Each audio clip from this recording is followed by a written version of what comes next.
Astaghfirullah. Bismillahirrahmanirrahim.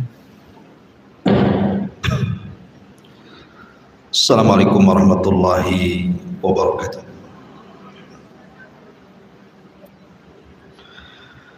Alhamdulillah,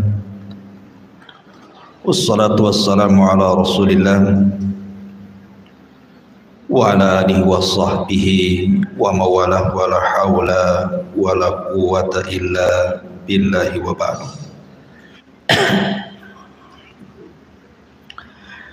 Kita lanjutkan kajian kita, masih membahas kitab Arba'in Nawawi, dan kita masuk pada hadis ke-26.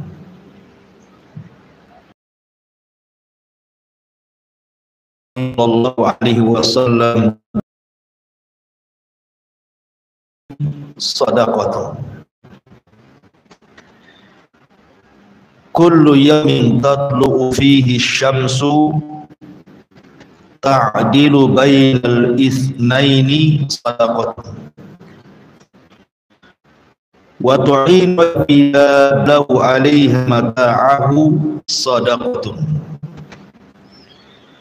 wal kalimatu thayyibatu sadaqatun wa bi kulli khutwatin tamshiha ila salati sadaqatun wa tumitul adha 'anil tariqi sadaqatun. Rawahul Bukhari wa Muslim.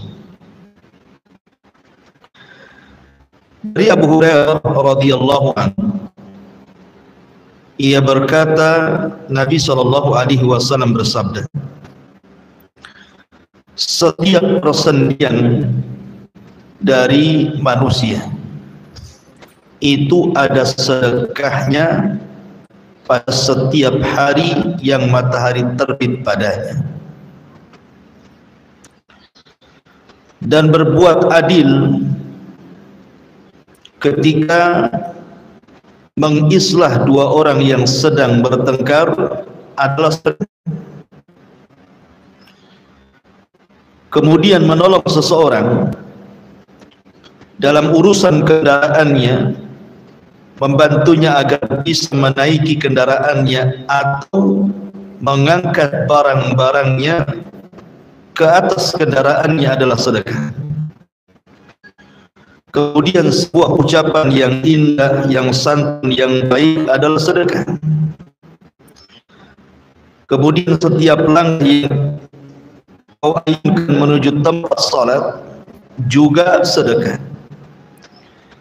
Serta engkau menyingkirkan gangguan dari jalan adalah bagian daripada sedekah. Hadis ini dikeluarkan oleh Imam Al-Bukhari dan juga Muslim. Baik. Hadis ini menjelaskan kepada kita bahwa sedekah itu tidak mesti menggunakan uang. Sedekah itu tidak mesti menggunakan uang. Ada perkara-perkara tanpa uang juga dianggap sedekah. Sebab kalau seandainya sedekah itu mesti dengan uang, kasihan orang-orang miskin tidak bisa bersedekah. Makanya Nabi sallallahu alaihi wasallam membuat pilihan kepada orang-orang yang tidak punya harta, mereka bisa bersedekah dengan cara seperti ini. Dan ini kemuliaan Islam, mencakup orang kaya dan juga orang miskin. Dua-duanya bisa bersedekah. Di sini Nabi sallallahu alaihi wasallam menjelaskan beberapa perkara, hal-hal yang bisa manusia itu bersedekah. Kata Nabi sallallahu alaihi wasallam, setiap persendian dari manusia itu ada sedekahnya setiap hari ketika matahari terbit. Dan kita tahu bahwa persendian manusia itu jumlahnya berapa? 360 persendian. Maksudnya persendian itu yang menyambung tulang dengan tulang, itu disebut persendian. Kayak sini nyambung ke sini, ini nyambung ke sini, nah, ini nyambung ke sini. Nah, itu ya. Jadi satu sendi ke sendi yang lainnya, sambungan tulang dengan tulang yang lainnya, kalau dihitung dari atas kepala sampai kaki itu, kata Nabi SAW, khalaqallahu ibna Adam ala sittina wa thalathum'ati mafsalan. Kata Nabi SAW, Allah Subhanahu wa ta'ala menciptakan Bani Adam itu jumlah persendiannya 360 sendi. Kapan Nabi SAW menghitung? Kok bisa tahu bahwa persendian itu ada 360? Tentu wahyu. Dan terbukti dalam dunia kesehatan kedokteran, memang jumlahnya persis yang disabdakan Nabi SAW. Artinya Rasul itu tidak bicara dengan hawa nafsunya. Apa maksudnya di sini? Maksudnya adalah bahwa setiap persendian itu adalah nikmat dari nikmat-nikmat Allah Subhanahu wa ta'ala. Coba bayangkan, ini tangan itu bisa kita tekuk, ya kan? Sehingga kita bisa megang. Kalau lurus gini saja, gimana caranya mau megang? Mau makan susah, ya. Kalau lurus gini kan susah tuh makan. Mau ngambil barang susah. Artinya setiap persendian itu adalah bagian daripada nikmat yang Allah anugerahkan. Dari atas kepala sampai kaki, itu semua nikmat. Lah karena ini sebuah nikmat, maka nikmat-nikmat ini akan ditanya di hadapan Allah Subhanahu wa ta'ala. Allah berfirman, "Tsumma latus'alunna yauma idzin 'anin na'im." Sungguh kalian akan ditanya kelak pada hari kiamat dari nikmat yang Allah Azza wa Jalla anugerahkan kepada kita. Allah berikan mata, Allah akan tanya mata kita. Allah berikan telinga, akan ditanya telinga kita. Allah berikan lisan, akan ditanya lisan kita. Termasuk tangan, termasuk kaki, pendengaran, penglihatan, akal, dan begitu seterusnya. Dari atas kepala sampai kaki itu akan ditanya. Makanya karena ini sebuah nikmat yang akan ditanya, sudah selayaknya dari 360 persendian itu dianjurkan untuk sedekah. Sedekah dengan cara digerakkan dalam rangka beribadah kepada Allah Azza wa Jalla, baik itu berupa zikir, doa, ataupun melangkahkan ke tempat-tempat yang memang di situ ada ibadah seperti majelis ta'lim dan salat dan begitu seterusnya. Bahkan dalam sebuah hadis Nabi SAW, cara untuk supaya kita sudah bersedekah dari 360 sendi itu cukup dengan 2 rakaat salat duha. Dalam riwayat Muslim bahwa dengan cukup 2 rakaat duha itu sudah menggantikan 360 persendian yang dianjurkan untuk sedekah setiap harinya. Artinya di sini sekali lagi bahwa kita harus menghadapi nikmat itu dengan syukur. Badan yang kita miliki ini adalah nikmat dari Allah Azza wa Jalla. Makanya dalam Al-Quran Allah mengatakan, wa fi anfusikum afala tubsirun, dan dari diri kalian itu ada kekuasaan Allah kalau kalian mau melihat.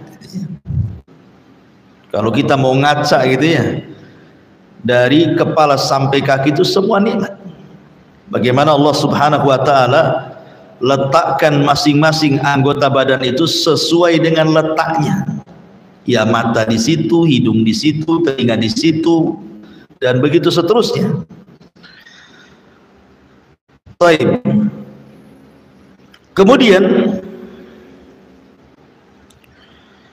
di sini Nabi Shallallahu Alaihi Wasallam setelah menyebutkan bahwa setiap persendian itu ada sedekahnya, maknanya karena itu sebuah nikmat, maka sedekahnya adalah dalam bentuk syukur, gitu ya. Dalam bentuk syukur dengan memanfaatkan seluruh anggota badan di jalan Allah Subhanahu wa taala. Kemudian Nabi Shallallahu Alaihi Wasallam menyebutkan sedekah yang bisa menandingi itu semuanya. Ta'dilu bainal itsnaini shadaqatu. Termasuk seseorang melakukan atau berbuat adil di antara dua orang yang sedang bertengkar, kemudian kita akurkan, itu bagian daripada sedekah. Gini Bu ya, kita tahu bahwa sedekah itu ada yang sifatnya muta'addi, artinya bermanfaat untuk orang lain, dan ada sifatnya bermanfaat untuk diri sendiri. Yang manfaatnya kembali kepada diri sendiri, ya seperti orang bertasbih. Bukankah setiap tasbih itu sedekah, kata Rasul? Takbir sedekah, tahmid sedekah, itu manfaatnya kepada diri sendiri. Tetapi sebaik-baik sedekah itu yang manfaatnya kepada orang lain. Salah satunya yang pertama adalah seseorang mampu melakukan keadilan saat mendamaikan orang yang bertengkar. Karena begini ya, pertengkaran ini di masyarakat itu sesuatu yang lazim. Tapi tahukah bahwa pertengkaran itu bisa menghancurkan macam-macam? Rumah bisa hancur gara-gara pertengkaran. Suami istri bertengkar, ujung-ujungnya cerai, hancurlah rumah. Kemudian antar tetangga bertengkar, ujung-ujungnya pindah, tidak ada kedamaian lagi di situ. Kemudian antar kerabat, gara-gara masalah waris, gara-gara masalah birrul walidain aja iri-irian bisa bertengkar, akhirnya putus silaturahim. Atau mungkin gara-gara hutang, seseorang berhutang tidak mau bayar, bertengkar, akhirnya kemudian menjauh, musuhan, terkadang saling ejek-ejekan.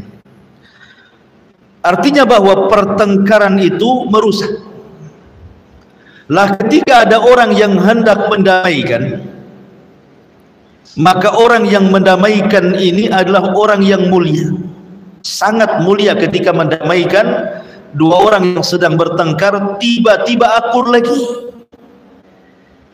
Makanya kan tidak semua ada orang yang mau juru damai kan, nggak ada orang yang juru damai itu.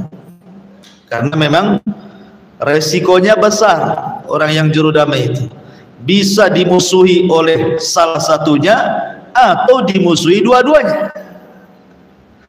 Itu risikonya juru damai itu. Makanya pahalanya besar orang yang juru damai itu. Sampai-sampai Nabi SAW bersabda dalam hadis yang dikeluarkan Imam Abi Dawud dan Tirmidzi dari hadis Abi Darda radhiyallahu anhu. Kata Nabi SAW, ala ukhbirukum bi afdhala min darajatis siyami was salati was sadaqati. Kata Nabi SAW, maukah aku habarkan kepada kalian amalan yang jauh lebih afdal dibandingkan puasa, dibandingkan salat, dibandingkan sedekah? Qalu bala ya Rasulullah. Tentu wahai Rasul. Amalan apa? Maka Nabi SAW mengatakan, salahu dzatil bayyin. Kamu bisa mengakurkan dua orang yang sedang berselisih. Kamu bisa mengislah dua orang yang sedang bertengkar. Kenapa demikian? Fa inna fasada dzatil bayyin hiyal hadiqah. Karena terkadang rusaknya hubungan dua orang itu bisa menghilangkan agama. Ya, karena kalau sudah bermusuhan itu kan larinya kemana-mana, akhirnya mencaci, dosa mencaci, memaki, gibah, ya kan? Terkadang kemudian menyakiti, baik secara fisik ataupun secara lisan. Tak jarang kemudian sampai bunuh-bunuhan. Jadi banyak yang akan dilanggar, makanya bisa menghancurkan agama. Makanya ketika ada dua orang yang bertengkar, datang orang ketiga mengislah, berarti sedang memperbaiki agama. Makanya derajatnya lebih tinggi dibandingkan salat, dibandingkan puasa, bahkan dibandingkan sedekah dengan harta. Luar biasa ya. Ma'asyiral muslimat yang dimuliakan Allah Subhanahu wa taala. Akan tetapi tentu mengislah dua orang yang sedang bertengkar itu harus siap dengan risiko. Makanya Rasul sallallahu alaihi wasallam mengatakan kepada para sahabatnya, dan juga tentu ini nasihat kepada kita. Kata Nabi sallallahu alaihi wasallam, berangkatlah, islah dua orang yang sedang bertengkar walaupun mereka hendak mengusir diri. Karena itu risiko kan. Terkadang kita mau mengislah, kita pula dimarahi, diusir gitu. Kata Rasul, coba saja. Suruh dicoba gitu. Kalau tidak bisa ya sudahlah. Yang penting saya sudah mengakurkan keduanya. Kalau belum akur ya saya serahkan kepada Allah Azza wa Jalla. Tetapi tentu harus ada adab-adabnya ibu ya. Tidak kemudian melihat ada orang yang bertengkar langsung ibu nyelonong ke situ mengislah keduanya. Nggak bisa macam itu. Umpamanya ibu punya tetangga, ada suami istri lagi bertengkar, langsung nyelonong aja ke rumahnya. Ada apa ini? Nggak boleh. Ya. Jadi tidak bisa langsung menyelonong itu saja. Harus ada adab-adabnya kan. Ada sesuatu yang bisa kita masuk, ada sesuatu yang tidak bisa kita masuk di situ. Kecuali kalau diminta. Kalau nggak diminta jangan loncat pagar. Karena itu urusan orang itu. Kemudian juga ada hal-hal yang harus diketahui selain daripada harus tahu batasan-batasan itu. Juga hendaklah seseorang itu, kata para ulama, hendaklah mengikhlaskan niat. Jadi kalau kita hendak mendamaikan orang itu, ibu harus betul-betul ikhlas, memang ingin mendamaikan. Karena terkadang kalau tidak punya ikhlas, terkadang mendamaikan, tahu-taunya memihak salah satunya, kan bahaya. Atau karena ketidakikhlasan, bukannya makin damai, makin pula disulut emosinya, gara-gara datang orang ketiga. Jadi betul-betul ikhlas karena Allah Subhanahu wa ta'ala. Kemudian juga betul-betul harus adil, tidak boleh kemudian jomplang ke salah satunya. Ya betul-betul harus mendengar, memasang dua telinga, yang satu ngomong apa, yang satu ngomong apa, kemudian ambil tarik benangnya, kira-kira bisa didamaikan atau tidak gitu. Tidak memihak gitu. Kemudian juga jangan tergesa-gesa menghukumi sesuatu dalam mendamaikan itu. Karena tergesa-gesa ini termasuk dari amalan setan gitu ya. Memang betul bahwa kita tidak boleh membiarkan orang itu bertengkar terlalu lama. Karena biasanya orang bertengkar terlalu lama itu makin mengeraskan hati kan. Tapi ketika mendamaikan pun tidak bisa terburu-buru, apalagi kasusnya sudah lama gitu ya. Ya memang harus pelan-pelan dulu, ditarik benangnya, bisa nggak berdamai. Ya, karena banyak masyarakat kita ini kalau sudah lama berperang gitu ya antar saudara itu susah untuk didamaikan. Anehnya ketika salah satunya sudah mati, kemudian yang satunya masih hidup, baru dia nangis ke kuburannya. Apa manfaat nangisnya?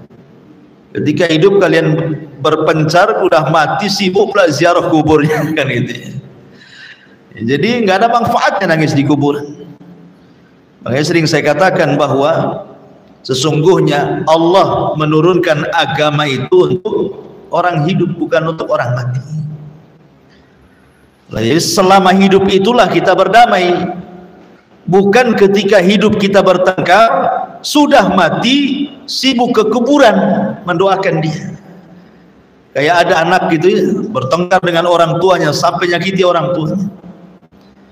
Tiba-tiba orang tuanya sakit kemudian meninggal, barulah dia ziarah ke orang tua ke kuburannya kan itu. Sedihlah di situ, seolah-olah anak paling berbakti itu. Nah, ngapain orang sudah mati kan itu? Waktu hidup kemana gitu bahasanya. Jadi agama itu untuk orang hidup. Seperti ada orang yang nggak pernah sholat, tapi ketika mati minta kemudian diiklankan di masjid, inna lillahi wa inna ilaihi raji'un. Sholat pun tidak, minta diumumkan di masjid. Atau tidak pernah baca Quran. Ya, ketika mati sibuk minta dibacakan Yasin.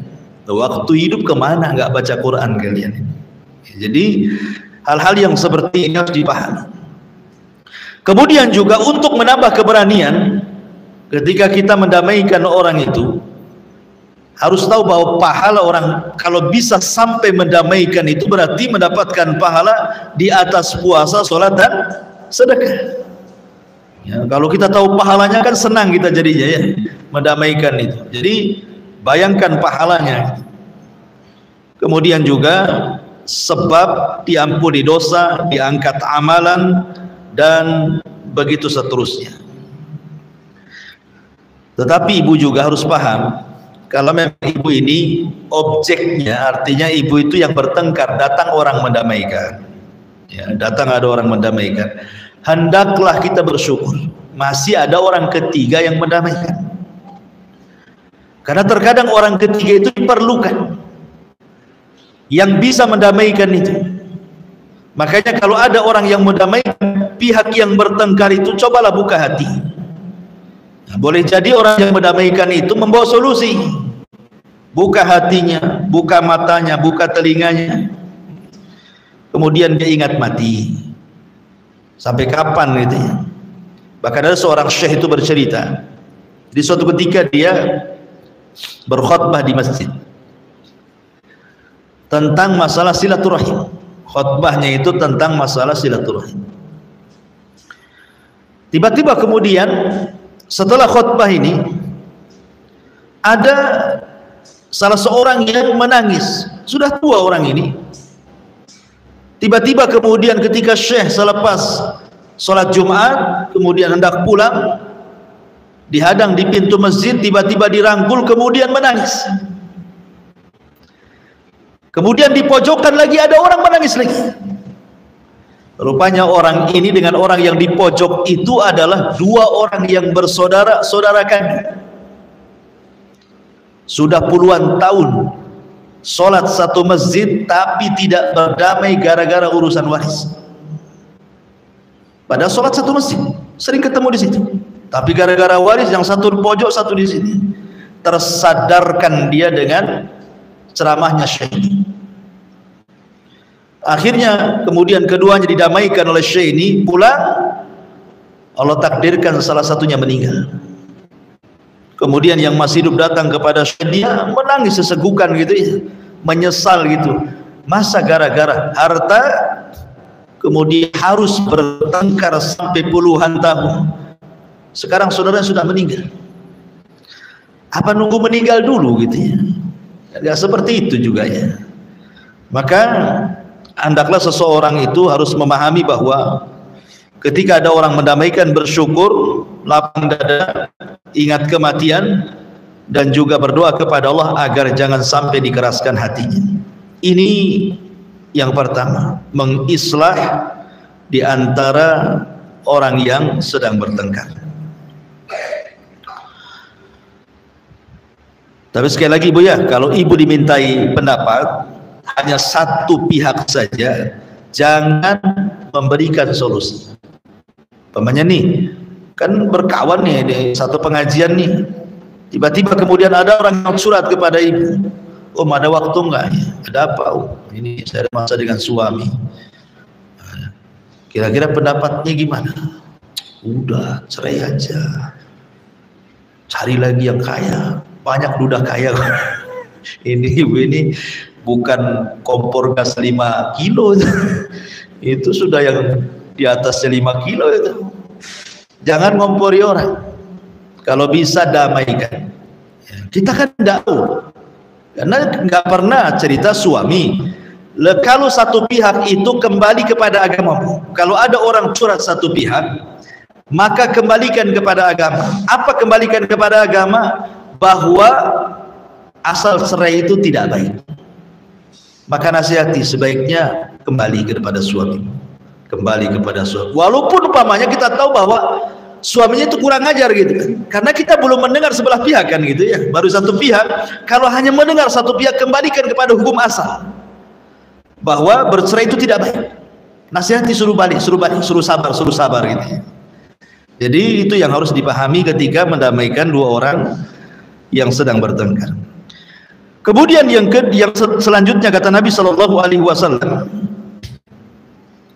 wa tu'inur rajula fi dabbatihi fatahmiluhu 'alaiha aw tarfa'u lahu 'alaiha mata'ahu sadaqatun.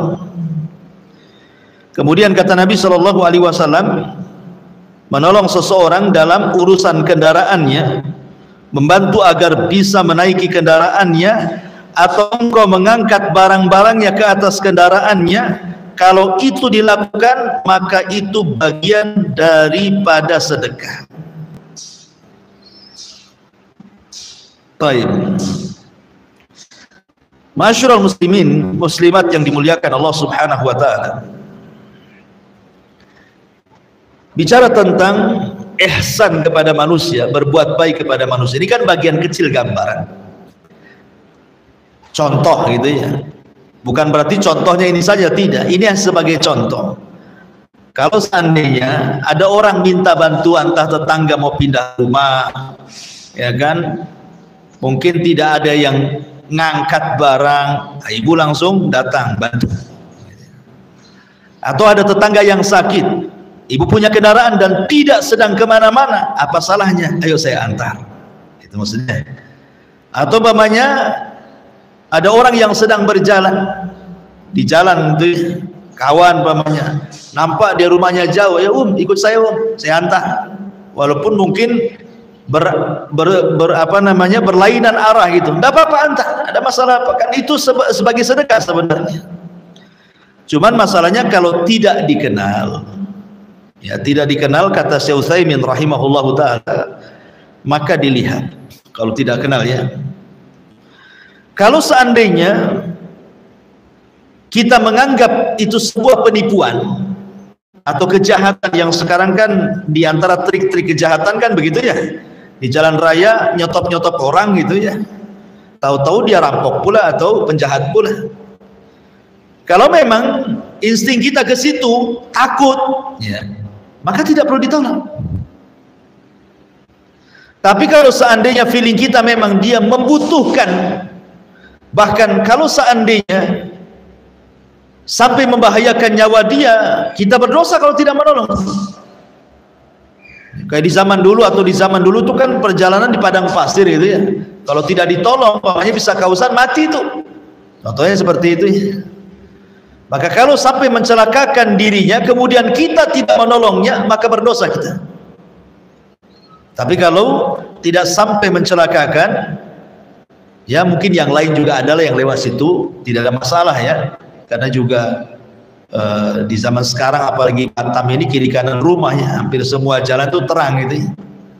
Ya hanya mungkin disunahkan saja kita menolongnya. Tapi kalau sampai kemudian umpamanya ada anak kecil, ibu nemu anak kecil tuh di jalan kan, kalau kita biarkan anak kecil itu Mungkin bisa ketabrak, bisa apa, tolong, wajib hukumnya. Kalau tidak, berdosa. Lah, di sini Nabi SAW bahwa di antara bentuk sedekah adalah menolong saudaranya, dan menolong saudaranya itu macam-macam, terutama menolong kerabatnya, menolong keluarganya. Ya, jadi menolong keluarga lebih lagi dibandingkan menolong orang lain. Nabi SAW bersabda tentang keutamaan orang yang menolong orang lain itu. Kata Nabi SAW, "Man yassara ala mu'sirin yassarallahu fid dunya wal akhirah." Barang siapa yang memudahkan orang yang sedang ditimpa kesulitan, maka Allah mudahkan dia di dunia bahkan di akhirat. Bayangkan di antara keutamaannya, Allah berikan kemudahan kehidupan dia di dunia, dan Allah berikan juga kehidupan kelak di akhirat. Orang yang suka nolong orang, subhanallah itu ya. Padahal pada hari kiamat itu tidak ada yang menolong kecuali amalan. Maka yang bisa menolong pada hari kiamat adalah amalan dia. Ketika dia banyak menolong di dunia, maka dia akan banyak ditolong di akhirat. Kemudian juga Nabi SAW mengatakan, "Wa man farraja an muslimin kurbatan farrajallahu anhu kurbatan min qurabati yaumil qiyamah." Barang siapa yang berusaha untuk menghilangkan keperitan-keperitan hidup seorang muslim, maka Allah Subhanahu wa taala akan hilangkan seluruh keperitan-keperitan hidup kelak pada hari kiamat. Karena begini ya, pada hari kiamat itu semua orang susah. Bagaimana matahari didekatkan, bagaimana keringat dicucurkan, bagaimana dia akan berdiri dan tidak bisa duduk, apalagi dibaringkan badannya, sehingga akan banyak kesulitan. Lah, orang-orang yang kemudian menolong saudaranya, maka itu dia sudah bersedekah. Dan Nabi SAW mengatakan bahwa pada hari kiamat sedekah akan menjadi penaung bagi dirinya dari cahaya matahari dan kepalanya. Ya kan? Sab'atun yudhilluhumullahu fi dhillihi yauma la dhilla illa dhilluh. Jadi sedekah itu salah satu adalah penghalang kepala dan matahari. Maka dalam bentuk sedekah, baik sedekah harta atau sedekah yang seperti ini bisa menolong kesulitan kita pada hari kiamat.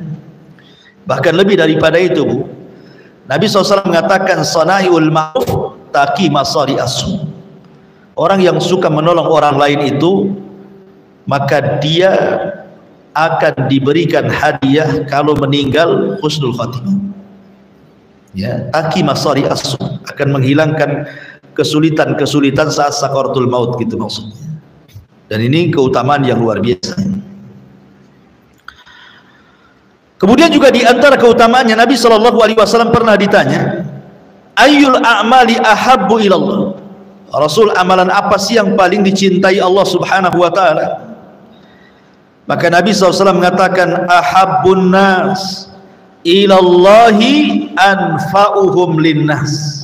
Amalan yang paling baik, yang paling dicintai Allah adalah seseorang bisa memberikan manfaat kepada manusia.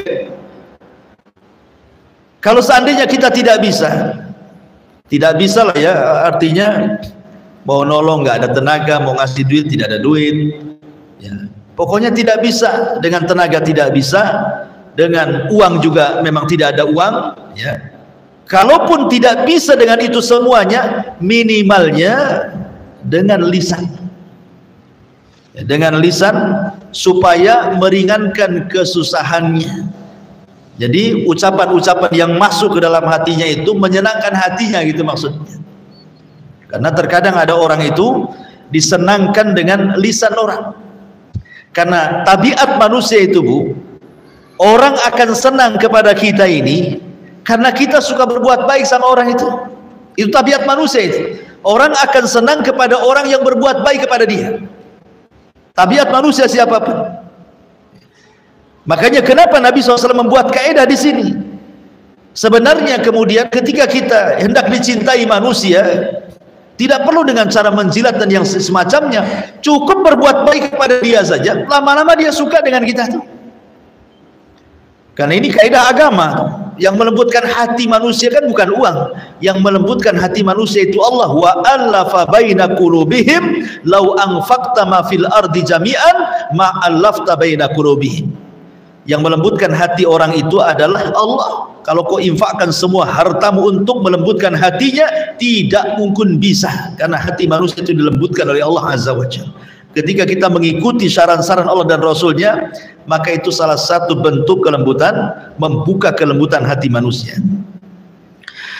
Kemudian kata Nabi SAW juga, wal kalimatut thayyibatu shadaqatun.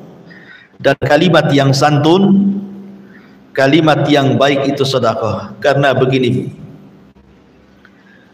gara-gara satu kalimat iblis dikeluarkan dari surga. Coba bayangkan, gara-gara satu kalimat iblis bisa dikeluarkan dari surga. Apa kalimatnya?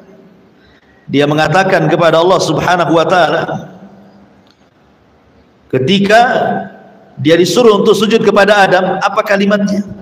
Ana khairum minhu khalaqtani min nar wa khalaqtahu min tin. Aku lebih baik ya Rabb dibandingkan si Adam itu. Aku loh diciptakan dari api, kau ciptakan dia dari tanah. Sebab satu kalimat ini, apa kata Allah? Fakhruj minha fa innaka rajim. Keluar kau dari surga, kau makhluk yang terkutuk. Lihat. Gara-gara satu kalimat iblis dikeluarkan dari surga. Artinya apa?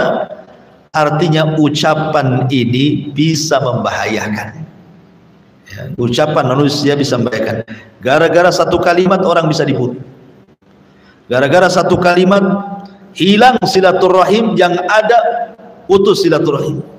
Gara-gara satu kalimat gitu ya, terjadi pertengkaran di mana-mana. Gara-gara satu kalimat suami bisa mencerai istri. Jadi lisan ini memang harus dijaga. Makanya Nabi SAW sampai mengatakan dalam sebuah hadis itu, wa innal abda la yatakallamu bil kalimati la yulqi habana. Ada seorang hamba, kata Rasul, mengucapkan satu kalimat. Lihat, ibarah Nabi SAW tidak mengatakan berkalimat-kalimat, tidak.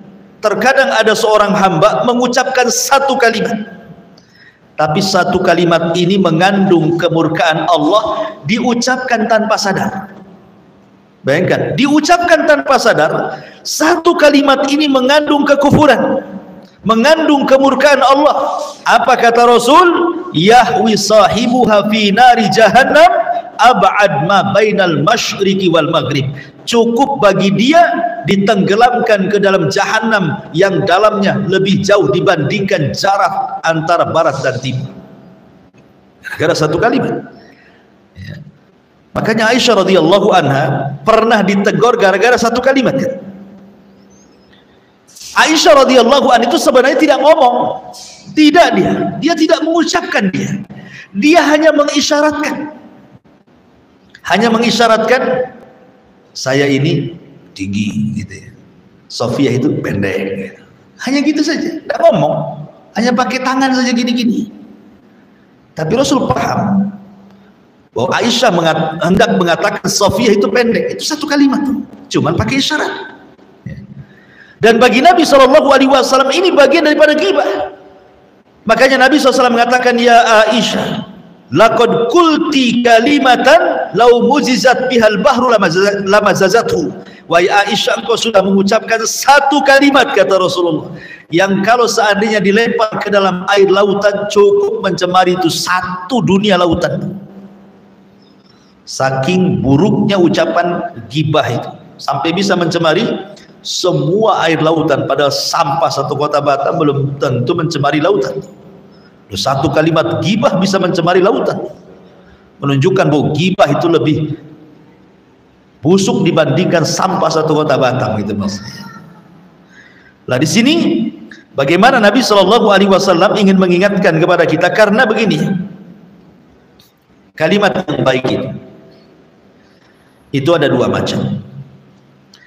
Kata Syekh Utsaimin rahimahullahu taala, ada yang memang baik secara zatnya. Kalimat itu memang ada yang baik secara zatnya, seperti ibu baca subhanallah bihamdihi subhanallahil azim, alhamdulillah, Allahu akbar, la ilaha illallah, la haula wala quwata illa billah. Itu kan baik syaratnya. Memang kalimat itu kalimat baik, kalimat zikir kan. Itu namanya baik syaratnya. Tidak perlu dibahas. Karena banyak berzikir berarti dia sedang mengeluarkan kalimat-kalimat baik. Tetapi di sana ada bagian daripada ibadah, mungkin kalimat-kalimat mubah, kalimat-kalimat mubah, tapi tujuannya menyenangkan orang. Kalimat itu kalimat mubah, ya tanya gimana kabarmu, gimana sehat gak kamu, gimana anak-anakmu, ya bahasa-bahasa mubah sehari-hari ya, ibu ngobrol gitu. Tapi tanpa terasa nih obrolan itu, akhirnya yang tadinya dada orang itu sempit jadi lebar. Yang tadinya rumsap itu jadi sedikit demi sedikit terurai gara-gara ngobrol sama ibu saja. Kan kadang ada orang banyak masalah itu kan terkadang tidak bisa disimpan, tidak dikeluarkan kan.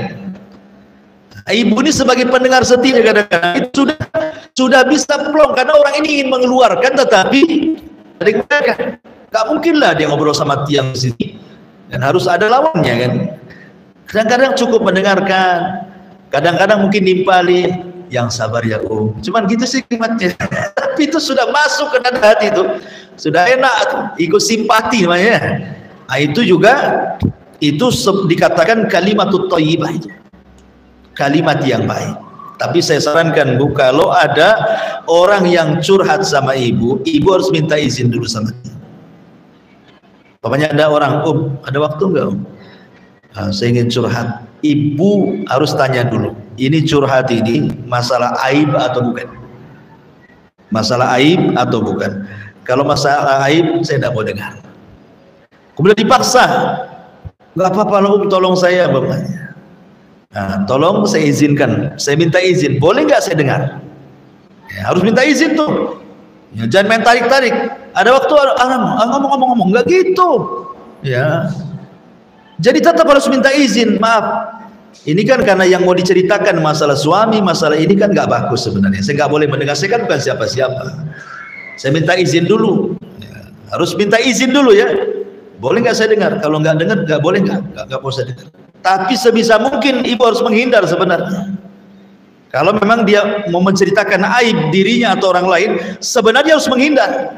Kecuali kalau memang dia butuh dan mungkin dia merasa bahwa ibu ini bisa memberikan solusi, maka ini masuk pada hadis Nabi SAW, idza stansahaka fansah. Apabila saudaramu minta saran, berikan dia saran. Ya, jadi tidak main langsung dulu. Ya. Taib. Jadi ini juga termasuk sedekah, adalah al-kalimatut thayyibah. Dan keutamaan orang bicara dengan santun itu banyak ya. Pertama, memang kalimat yang baik itu sedekah sebagaimana yang kita sudah bahas di sini. Yang kedua, kalimat yang baik itu bisa ta'aluful qulub, bisa menyatukan hati. Kalimat yang baik itu bisa menyatukan hati. Yang tadinya keras itu jadi lembut. Kemudian juga kalimat yang baik itu intisar al-syaitan. Kalimat yang baik itu sebenarnya sedang mengalahkan setan, sedang mengalahkan setan, karena setan itu berusaha untuk tahris. Tahris itu berusaha untuk membuat orang itu musuhan. Maka dengan kalimat yang baik dia berdamai. Maka ini salah satu melawan setan dengan kalimat yang baik. Kemudian juga kalimat yang baik itu takunun najatu minan nar, bisa menjauhkan dari api neraka, menyelamatkan dia dari api neraka. Dan kalimat yang baik juga salah satu bisa menggugurkan dosa. Berdasarkan hadis Nabi SAW, inna min mujibatil maghfirati badlus salam wa husnul kalam. Kata Rasul, sesungguhnya yang mewajibkan orang itu diampuni dosa-dosanya adalah dengan cara menjawab salam dan mengucapkan kalimat yang santun ya. Tapi sebaliknya Bu, kalau kalimat itu yang keluar dari lisan ibu itu tidak baik, menunjukkan ibu itu su'ul adab. Kalau ada orang yang omongannya pedas, kasar, berarti cerminan dari akhlak dia itu. berarti orang itu memang jelek akhlaknya. Karena akhlak itu kan terbagi tiga kata para ulama ya, dari leher ke atas, dari leher ke atas, kemudian dari leher ke bawah, kemudian tangan. Leher ke atas itu identik dengan mata dan lisan. Ya, mata dan lisan. Kalau suka melotot, suka marah, itu nggak punya akhlak tuh kepalanya. Tapi kalau suka tunduk, senyum, ngomongnya bagus, itu berakhlak. Berarti kepalanya berakhlak. Ya. Kemudian tangan suka nolong, ya, panjang tangan, ringan tangan. Panjang tangan apa ya? Balik. Ringan tangan lah ya. Suka nolong, suka bantu gitu ya. Itu berarti tangannya berakhlak. Kemudian dari leher ke bawah, ya, kalau leher ke bawah nih, ibu kalau lagi ngomong sama orang, ya, badan kita menghadap dia tuh berarti berakhlak. Walaupun yang kita ajak bicara ini adalah mungkin orang yang derajat di bawah ibu. Karena banyak orang-orang yang ketika ngobrol itu tidak menghargai orang yang diajak ngobrol. Badannya kemana gitu ya. Walaupun kepalanya ke arah, tapi badannya tidak lurus ke orang yang ngobrol, tidak dihargai. Harusnya kalau ada ngomong itu kita hadapi, ya, didengerin, betul lah, itu beradab. Ya, itu dari leher ke bawah tuh. Karena ada yang lagi ngobrol karena mungkin merasa mungkin dia pembantu atau apa gitu ya, orang miskin atau bagi dia mungkin derajat di bawah dia, kadang-kadang nampak sombong. Tidak boleh. Manusia di sisi Allah itu sama, mau anda orang kaya orang miskin sama saja. Yang bedakan itu takwa di hadapan Allah Azza wa Jalla. Itu kan anda saja merasa lebih terhormat menurut anda sendiri kan itu, tapi menurut Allah sama saja. Belum tentu orang kaya lebih mulia dibandingkan orang miskin, ataupun sebaliknya, karena banyak orang miskin juga sombong. Orang miskin sombong lagi kan. Jadi menunjukkan bahwa kalau jahat lisannya itu dia sedang su'ul adab. Dan biasanya kalimat yang buruk itu membuat orang lari. Orang itu tidak suka sebenarnya. Makanya kenapa Nabi SAW sampai oleh Allah Subhanahu wa taala dikatakan fabima rahmatin minallahi linta lahu walau kunta ghalidhal qalbi lan faddu min hawlik. Kata Allah Subhanahu wa taala dalam surat Ali Imran ayat 159, dengan rahmat dari Allah engkau lembut kepada mereka wahai Muhammad, sebab kalau kau keras mereka akan lari. Makanya biasanya orang yang kotor lisannya orang nggak suka, biasanya memang nggak suka. Kalau lisannya itu kotor orang nggak suka tuh, kecuali sesama lisan kotor. Nah itu lain lagi. Nah, mungkin satu geng lah itu ya, karena al arwahu junudun mujannadah, ruh itu akan bergabung dengan gengnya. Kalau lisannya kotor pasti akan berjumpa dengan lisan kotor juga. Tapi kalau lisannya baik berjumpa dengan lisan kotor nggak mau dia. Ruhnya nolak tuh. Makanya di sini kalimat yang jelek itu membuat orang lari. Membuat orang lari. Walaupun dia ahli ngaji, walaupun cadar, walaupun nikung, walaupun kaos kakinya rangkap 3 rangkap. Kalau lisannya lebih panjang dari jilbabnya itu gak suka orang. Kemudian juga ucapan yang jelek itu bisa qadahun fil iman, masalahnya itu bisa mencacati iman orang. Kenapa demikian? Karena Nabi SAW yang mengatakan bahwa al-muslimu man salimal muslimuna min lisanihi wa yadihi. Seorang muslim itu dikatakan muslim kalau orang lain selamat dari lisan dan tangannya. Berarti kalau seandainya orang itu tidak selamat dari lisan kita dan tangan kita, dipertanyakan keimanannya, cacat imannya. Karena seorang muslim itu harus selamat. Makanya saya kemarin sudah saya jelaskan ketika menjelaskan hakul muslim ala muslim situ itu. Apa sih mana ucapan salam itu? Assalamualaikum. Ucapan salam ini bukan ucapan biasa. Ucapan salam itu artinya kita memberikan keamanan dan keselamatan bagi dia. Seolah-olah kita menyingkat dengan assalamualaikum. Kalau mau dirinci, ya, kalimat assalamualaikum itu aku datang kepadamu aku tidak akan mengucapkan kalimat jahat, kalimat kotor, tidak akan menggibah, tidak akan mengambil hartamu, tidak akan membunuhmu, tidak akan menumpahkan darahmu, tidak akan kan kepanjangan kalau ngomong gitu itu. Cukup dengan assalamualaikum, saya berikan keselamatan, kamu tidak akan saya sakiti. Itulah ucapan assalamualaikum itu, di situ maknanya. Makanya seorang muslim itu dikatakan muslim kalau orang lain selamat dari lisan dan tangannya. Tapi kalau tidak selamat, berarti masih dipertanyakan keimanannya. Bahkan yang lebih parah lagi adalah sebab orang masuk neraka itu kebanyakan dari lisan yang jahat. Kebanyakan lisan jahat itu orang masuk neraka, jarang orang masuk surga. Kemudian yang terakhir, bukan yang terakhir, wa bi kulli khutwatin tamshiha ila salati sadaqatu, dan langkah-langkah yang kau langkahkan, kau ayunkan menuju salat, itu juga bagian daripada sedekah. Masyaallah muslimat yang dimuliakan Allah Azza wa Jalla, melangkahkan kaki ke tempat salat, atau mungkin bagi laki-laki ke masjid gitu ya. Kalau ibu kan mungkin melangkahkan kaki di rumah sajalah, dari dapur, sumur, tempat sholat, ya kan? Itu kan langkah-langkah juga kan? Ada langkahnya lah, walaupun langkahnya pendek. Laki-laki kan langkahnya panjang, tapi pendeknya langkah ibu sangat panjangnya langkah bapak kan? Orang-orang yang suka melangkahkan kaki untuk sholat sini, kata Nabi SAW, lam yakhud khutwatan illa kutibat lahu hasanatun wa muhiyat anhu sayyi'atun.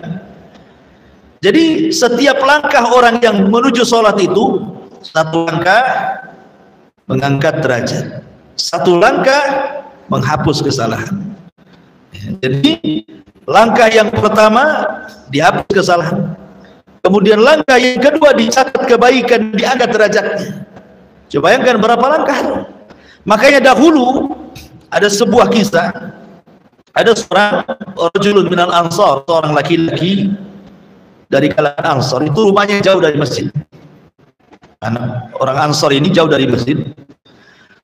Jadi kemudian dikatakan kepada orang Ansar ini, karena dia kan jalan kaki itu dari masjid dari rumah ke masjid itu.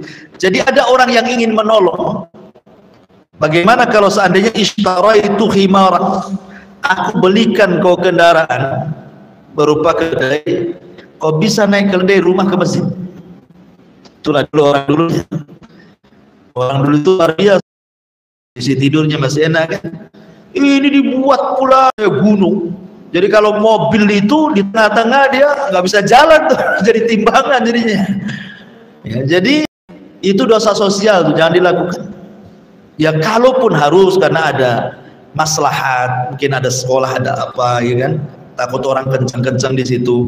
Yang benar sajalah buat polisi tidur itu. Jangan bapak polisi yang tidur, buat anak polisi aja yang tidur itu. Ya, yang kecil-kecil itu, jadi kan nggak membahayakan orang. Ini enggak. Yang herannya nih, kadang-kadang di depan rumah itu ada lubang, jangan persis depan rumah dia. Kadang-kadang dia pun tersakiti dengan lubang itu.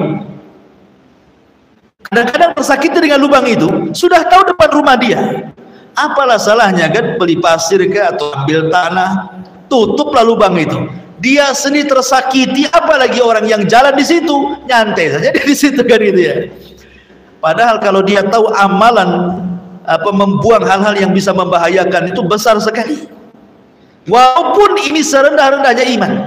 Di sini Nabi SAW mencantumkan perkara yang terakhir ini karena ini yang paling rendah. Sedekah yang paling rendah itu adalah membuang hal-hal yang menyakiti orang. Ini paling rendah.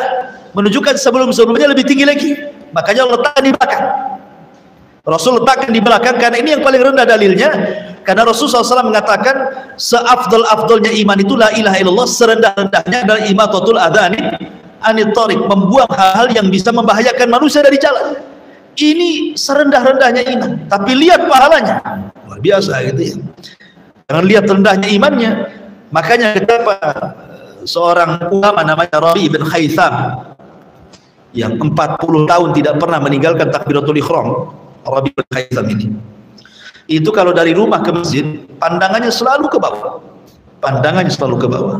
Jadi kalau ada hal-hal yang bisa mengganggu orang itu langsung diambil disingkirkan, langsung diambil disingkirkan.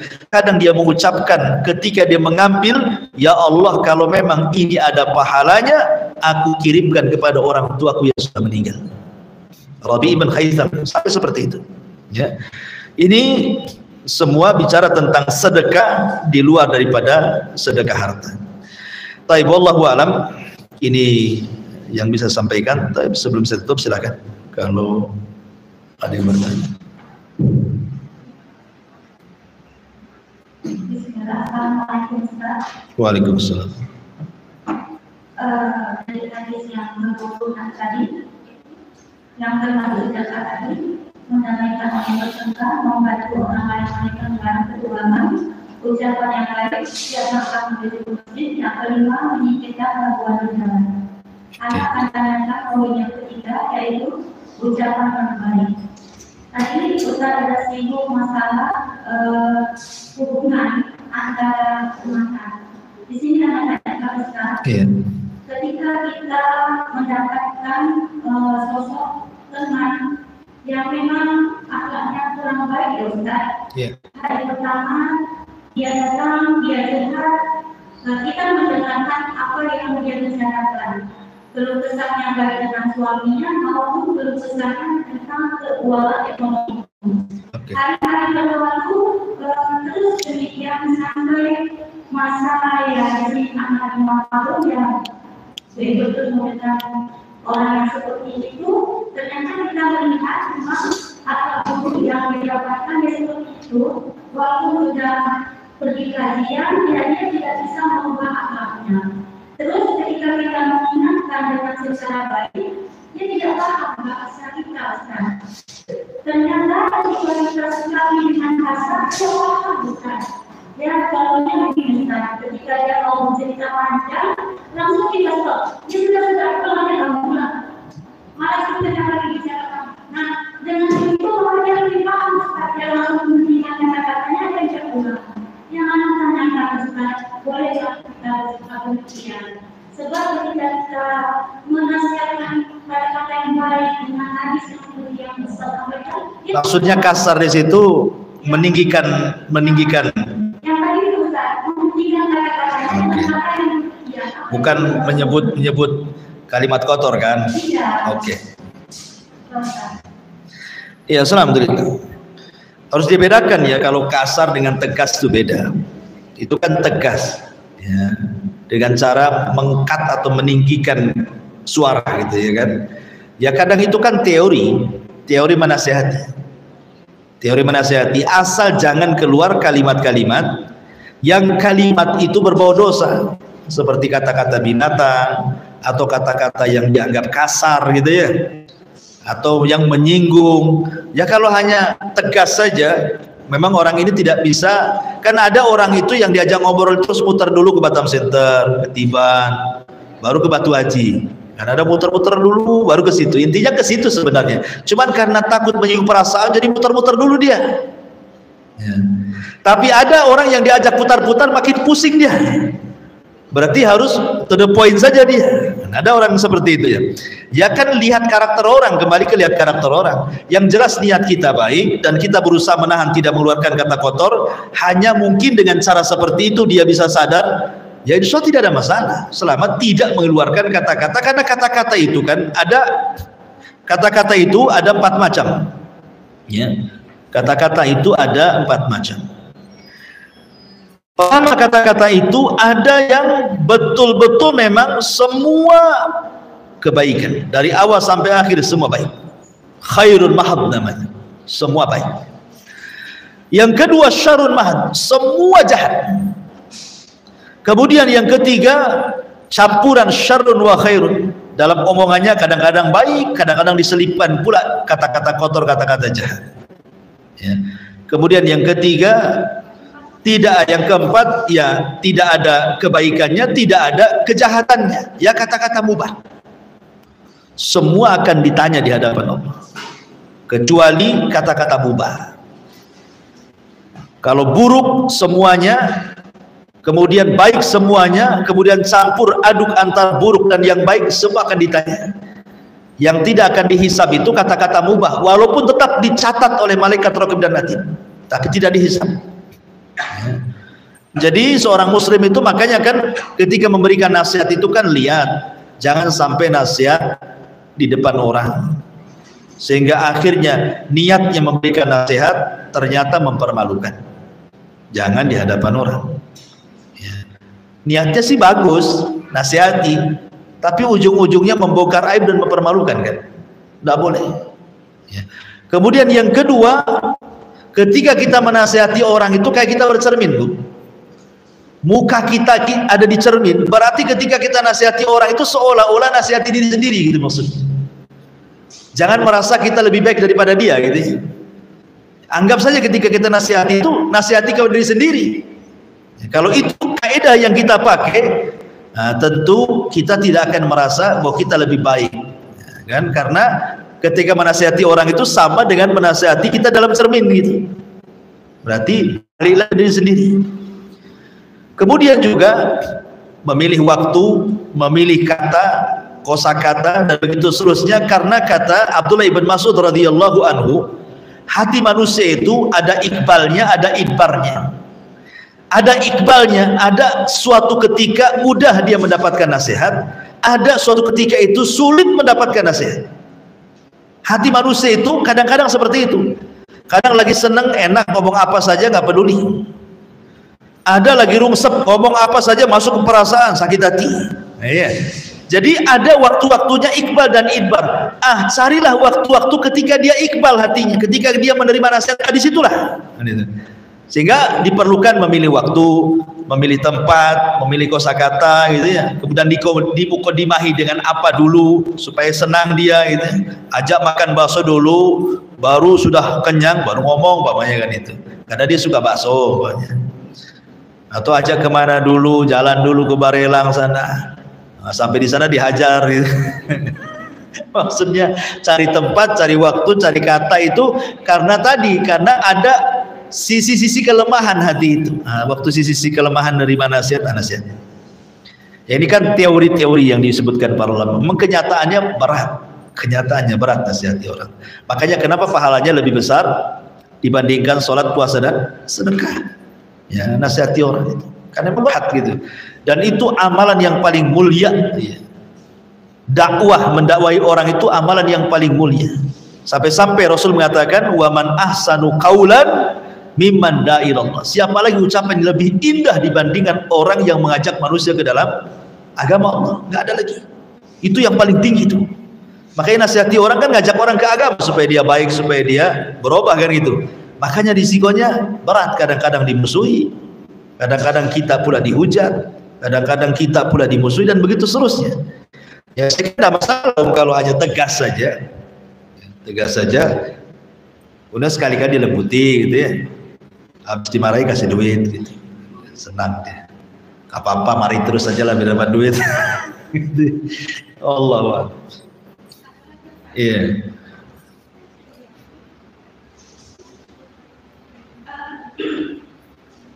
Tadi katakan Rasulullah SAW bersabda, amanah yang lebih jauh daripada puasa sedekah sholat, yaitu kamu bisa memberikan antara dua orang yang sedang berpuasa. Tadi juga katakan kenapa pahala memberikan orang yang bersedekah itu baik karena sedang memperbaiki agama. Yang mana tanyakan di sini Ustaz, kita memberikan secara lahir dan secara batin Ustaz, bahwa pahala sholat itu kan kita tidak intinya semua orang sholat, dan kita tidak bisa memamerkan atau menceritakan bahwa sesungguhnya aku sholat begini dan begitu. Dan ketika kita bersedekah, nah di sini sebenarnya ujiannya banyak ya Ustaz. Hari ini setelah 2 tahun kita bisa menutupi, terkadang tahun ketiga tanpa kita sadari kita mengungkapkan apa yang pernah kita berikan. Yang ada tanyakan Ustaz, apakah pahala yang ini yang dari Rasulullah SAW tadi juga dari puasa sedekah dan sholat itu juga bisa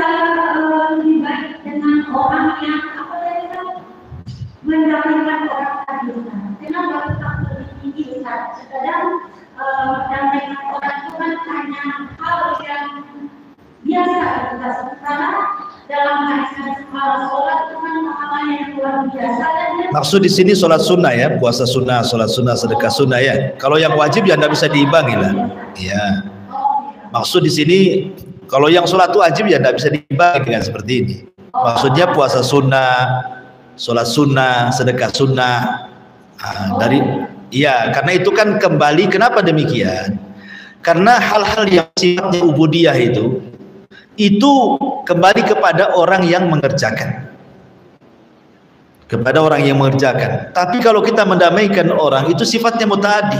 Manfaatnya bukan untuk diri sendiri, tapi orang lain juga.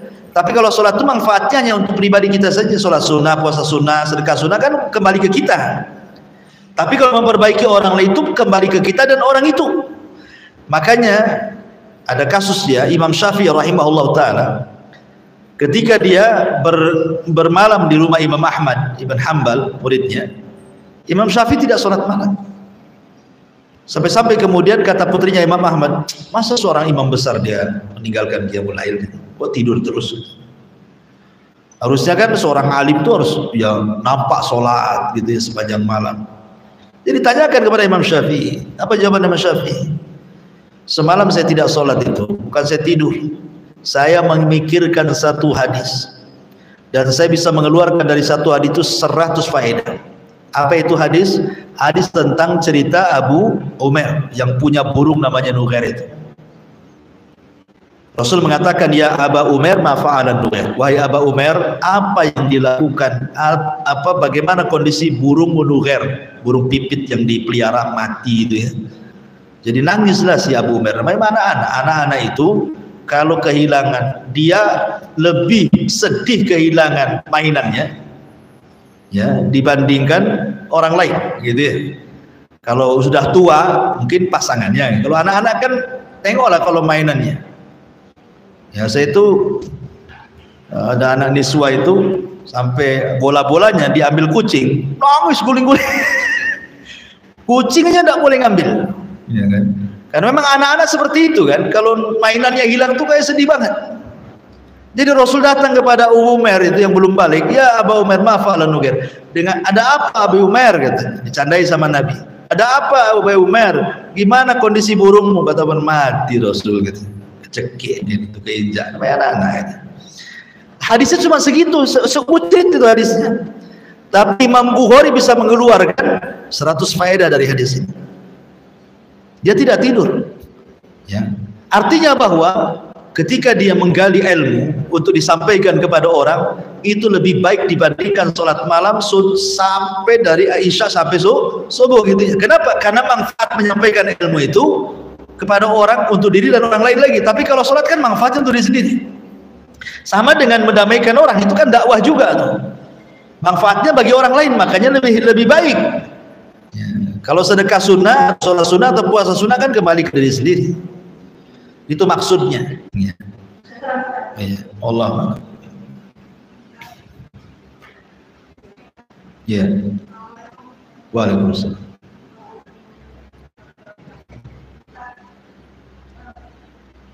Pakai mikrofon. Kita posisinya adalah sebagai keponakan. Jadi ada saudara kita, tante kita, berusaha dengan kakak kita itu sudah puluhan tahun. Oke. Dan sudah banyak yang terjadi, mereka sama-sama ke sekarang mati. Nah, sekali kita mungkin kita pengalaman kecil. Padahal kita sekarang sudah paham sedikit mengenai usaha mendamaikan kedua orang ini. Bagaimana sebaiknya, apakah dibiarkan aja sampai mereka meninggal? Kalau kita harus berusaha, karena kita biasa mesti tidak tahu apa-apa. Karena memang jalan kita ada juga satu, kita juga tahu yang mereka itu ada di mana. Iya. Ia kan berusaha untuk mendamaikan kan terus saja, nggak bisa kemudian berhenti dengan sekali coba langsung kemudian sudah nggak bisa namanya. Itu namanya sudah kalah sebelum perang kan itu ya. Terus saja cari upaya saja, nggak bisa cara A, cara B, nggak bisa langkah B, langkah C, carilah ya. Bahkan dalam mendamaikan orang itu boleh berdusta. Dalam Islam itu dusta nggak boleh, tapi dalam mendamaikan dibolehkan berdusta. Banyak datang kepada orang yang musuh itu. Sebenarnya si Anu, saya kemarin ketemu si Anu loh, Masya Allah. Dia kalau ngomong sama kamu itu memuji-muji, padahal tidak pernah muji itu. Supaya maksudnya, betul tak kan itu ya? Mungkin awalnya percaya nggak percaya kan? Kayak petiris yang bolong aja, mana ada dia muji saya. Awalnya mungkin dia berpikir seperti itu, tapi ketika kita pergi, kadang-kadang ucapan orang itu melekat loh dalam hati. Mungkin ketika ngobrol biasa-biasa aja, tapi akan kepikiran tuh sama dia. Nanti besoknya datang ke dia.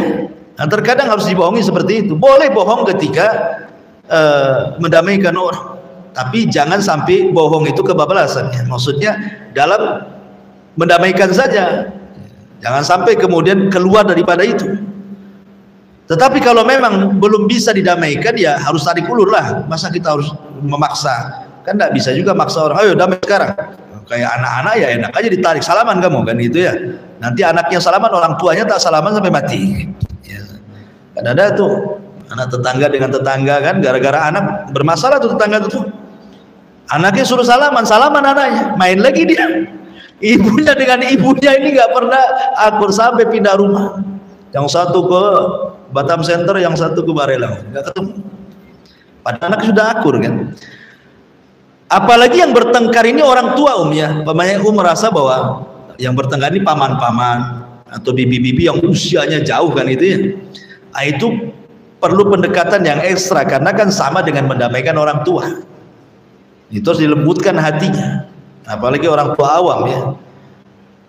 Ya saya kira pertama ya berdoa kepada Allah supaya kedua-duanya dilembutkan hatinya. Kemudian juga upayakanlah cari orang ketiga untuk mendamaikan. Terkadang kalau kita tidak sanggup mendamaikan orang, cari orang yang bisa mendamaikan orang tersebut. Ya. Jangan kemudian kita tidak bisa dipaksakan juga. Cari orang ketiga, cari ustadz, cari apa gitu ya, supaya yang disegani orang yang bertengkar itu. Kalaupun sudah diupayakan, ya sudahlah, ya kan. Berdoa saja kepada Allah Azza wa Jalla, nanti lain waktu lagi mulai lagi. Tapi jangan sampai kemudian kita dikalahkan dengan setan. Setan kan begitu. Kalau kita berdoa, berdakwah kemudian tidak pernah berubah, akhirnya dia mengatakan ya sudahlah, ngapain saya dakwai dia, nggak berubah-berubah juga. Itu setan menang di situ. Karena tugas kita berdakwah itu bukan memaksa orang mengikuti dakwah kita, tapi menyampaikan kebenaran sampai kepada dia, sampai dia sadar. Kalau tidak sadar-sadar memang taufik milik Allah, tapi jangan berhenti berdakwah gitu maksudnya. Sebab kalau sampai berhenti berdakwah, masuk pada hadis tentang kisah Bani Israil. Ketika ada dua orang yang bersaudara, yang satu soleh, yang satu tidak soleh, akhirnya yang soleh ini bosan mendakwai kawan yang tidak soleh karena tidak sadar-sadar. Salah pula dia mengucap dan mengatakan, demi Allah kalau engkau tidak tobat, ku jamin kau tidak akan keluar dari neraka, ku jamin kau tidak akan diampuni dosanya.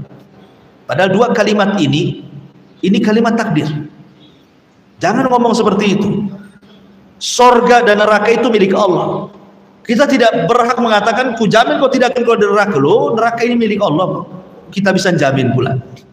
Kau tidak akan diampuni. Ampunan milik Allah. Hanya gara-gara salah ngomong padahal niatnya baik kan. Dia sudah bosan menasihati karena tidak sadar-sadar. Akhirnya mengucapkan kalimat yang di luar kesadaran dia. Akhirnya melewati takdir Allah. Dari situ ketika dua-duanya diwafatkan, justru yang orang soleh ini dimasukkan ke neraka. Kenapa? Karena tidak bertobat dari lisannya, tidak mencabut kata-katanya. Yang jahat ini di ujung hayatnya dia tobat, masuk surga dia.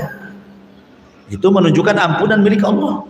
Nah, jadi ketika menasihati juga jaga kata-kata, nah, gitu ya. Jangan sampai seperti orang ini. Wallahu a'lam.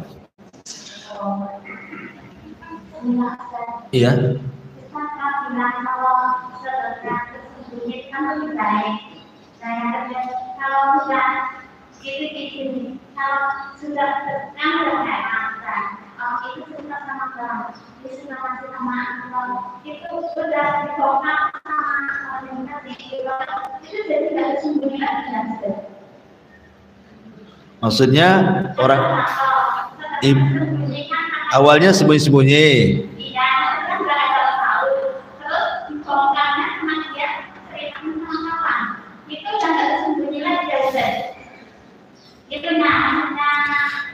Iya gini Om, kalau maksudnya kita menasihati itu sembunyi-sembunyi, yang penting kita nasihati. Oh sedekah, oke, afwan. Sedekah sembunyi-sembunyi dibongkar sama siapa? Orang yang disedekahkan? Iya. Orang yang menerima sedekah? Iya, keceplosan bahwa yang ngasih sedekah itu si Anu gitu. Iya. Caranya sedekahnya lewat orang.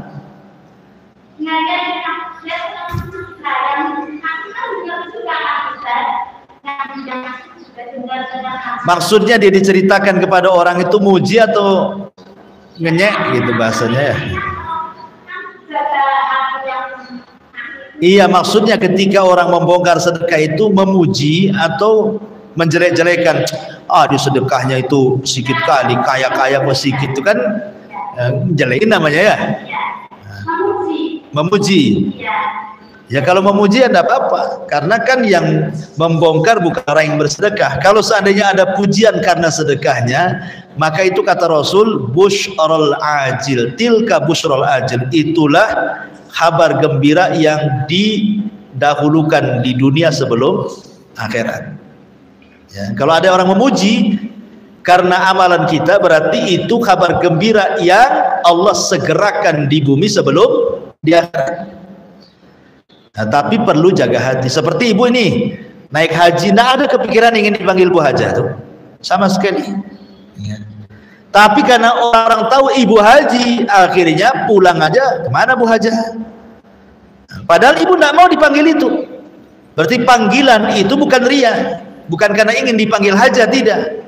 Karena tidak ada niat, saya ingin melakukan rukun Islam aja kok dipanggil Bu Haja, berarti tilkal busyra al ajil, itulah kabar gembira yang disegerakan di dunia sebelum akhirat. Tapi tetap jaga hati. Artinya yang manggil Bu Haja ya biasa saja hati itu. Yang manggil nama juga ya biasa saja. Artinya pujian dan celaan juga tidak merubah hati, gitu maksudnya ya.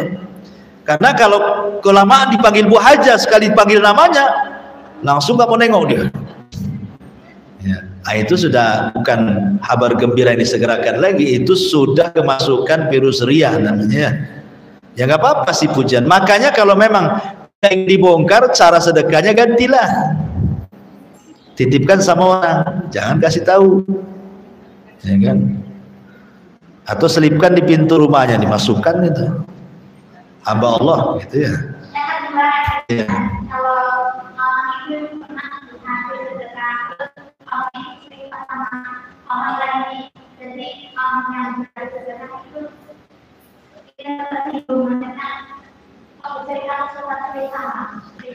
Nggak usah tersinggung lah. Kenapa tersinggung?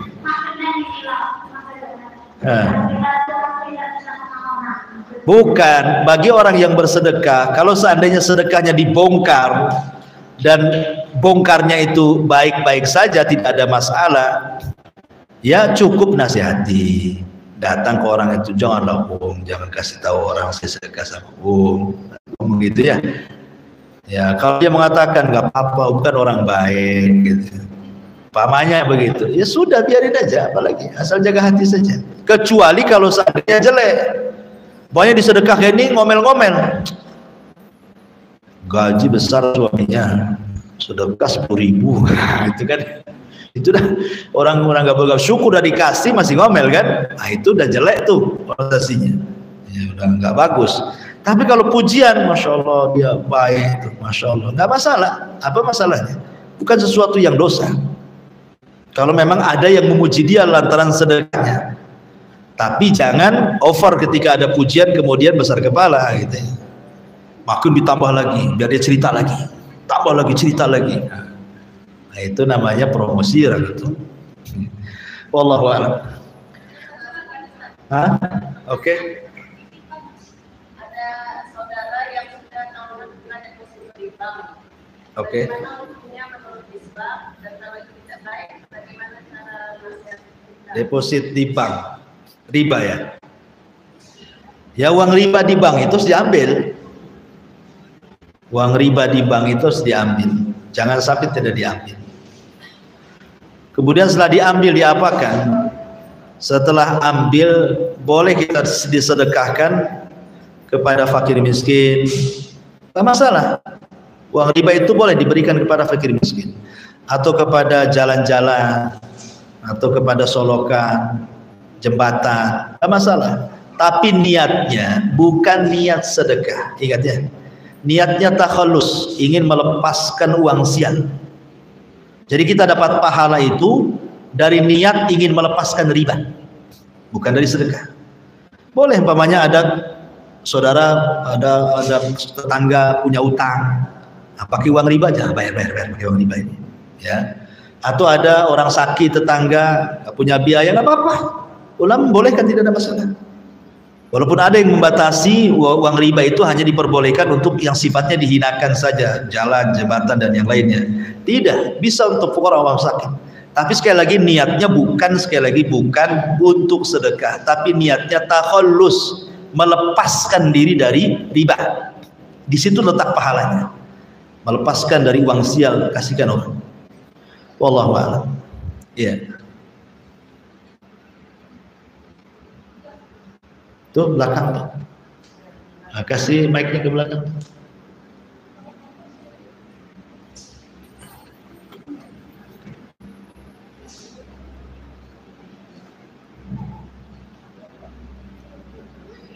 Assalamualaikum.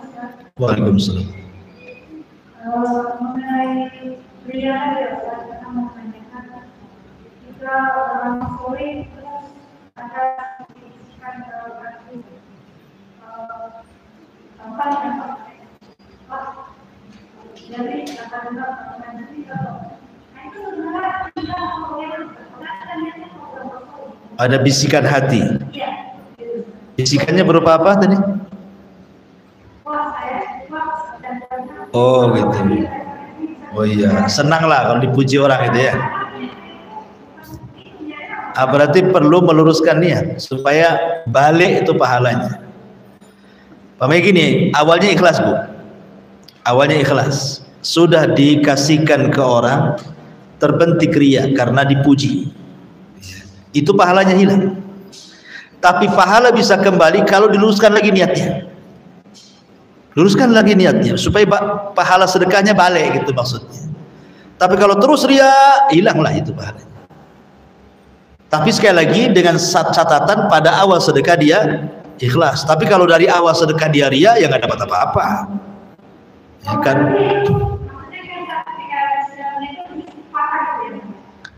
Iya, maksudnya di was-was itu kan dari setan itu kan.